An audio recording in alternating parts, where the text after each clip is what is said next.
शहीदाबाद में प्रोग्राम था, ये ऑफिस की ओपनिंग भी है। यहाँ पर जो है हमने सस्ती रोटी का स्कीम भी स्टार्ट की है, क्योंकि यहाँ पे बड़ी प्रॉब्लम है, बेरोज़गारी बहुत हो गई है।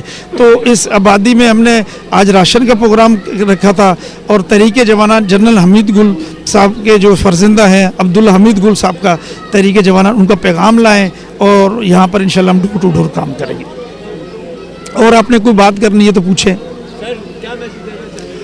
मैसेज ये देना चाहूँगा कि अब्दुल हमीद गुल साहब ने कहा है कि नूर भाई आप कराची जाएं, डोर टू डोर जाएं, लोगों को कहें कि अभी आप मांगना छोड़ दें, अब अपना हक लेना सीखें, हम आपके साथ खड़े हैं। ठीक है, हमें कौम बनना है, एक उम्मत बनना है, और जिस मकसद के लिए मुल्क बनना था हमने उस मुल्क को वापस उस ट्रैक पे ला के लाना है।